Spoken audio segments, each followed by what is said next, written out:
of this? I hope so. Yeah. That's the plan. How much fun was that last drive and just the end of the game? Oh, just all of it. I mean, it was awesome, man.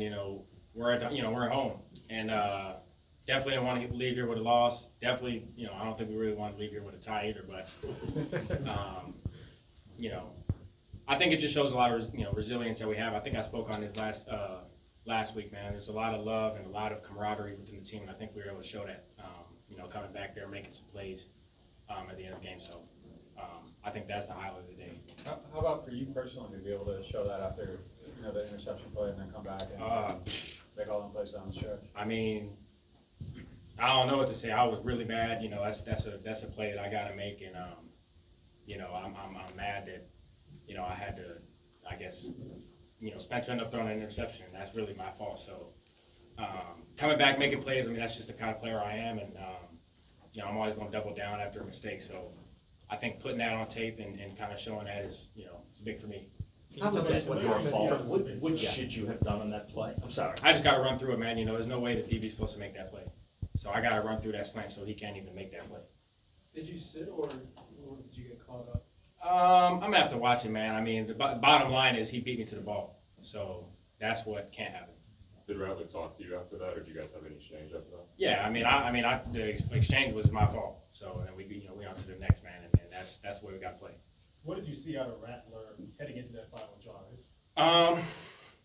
Kind of shows you the player he is too. I mean, he's never going to give up. And I think before we even got on the field, it was like, man, let's go down, let's make some plays, and we can win this game. And that was always the plan. So, and that's the type of dude he is, the type of leader he is. So we're gonna ride behind him and make some plays. Can you describe that fourth down play on that drive? I mean, was what it looked like, man. It's like I said, man. I mean, we because of how Kellen is developing a culture, man, we're just gonna keep getting behind each other, man. That's just what matters. Mason, can you describe to us what both quarterbacks are like in the huddle?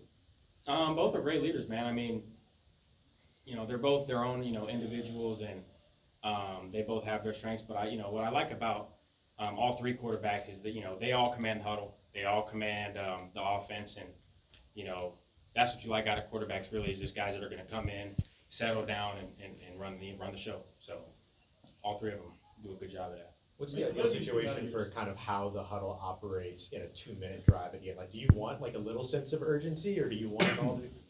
Kind of have to, man. The clock is not your friend in a 2-minute situation. So all 11 guys just got to be on the same page, get set, run the plays, get the ball, get it to the rep after the play, and just get ready for the next. I mean, it's kind of hectic, but we drill it a lot. So when we get to the games, we're more comfortable, I think, than most because of how much we drill it.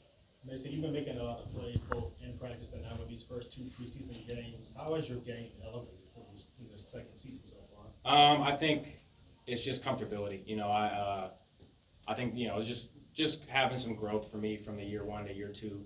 I'm just more confident, I guess. Really not confident, but I'm more comfortable as a player. I think I know what to expect. I know the ins and outs and the day to day of everything. So it just allows me to play more free.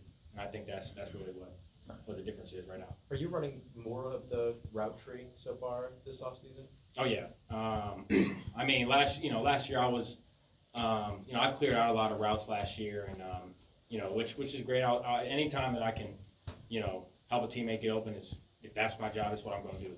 I think the best part about this preseason, I'm able to be primary on some routes, and just taking advantage of the opportunity. I'm sorry, describe Spencer on that last drive. What was he like? Just everything about how he played that last drive. How would you describe it? I think the moment he got in the huddle, we knew we were going to go out there, score, get the 2-1. I think that should tell you. That's his demeanor in the huddle, and that's what we did. That's when he showed up to the huddle, I kind of thought it was over. So that's what I think.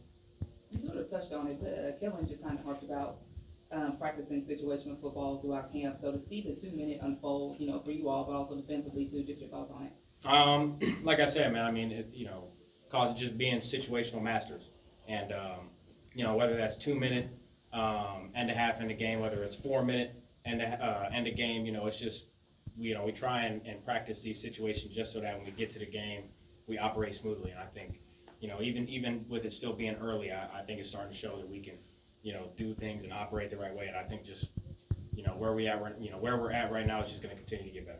And to that point, and what you were talking about earlier with Kellen developing the culture, like how much does that kind of speak to that? Like being so intentional with how he is and being situationally aware. I think that's the most important, you know, the fact that Kellen makes an emphasis on that is why we're able to do it, you know, so, you know, those, being operating successfully in 2 minutes, you know, doesn't happen accidentally. So it's just, you know, pretty intentional that we're you know, we spend the time doing it so we can come out here next time. Anything else, All right. Mason? Thank you, Mason. Have a good way, y'all.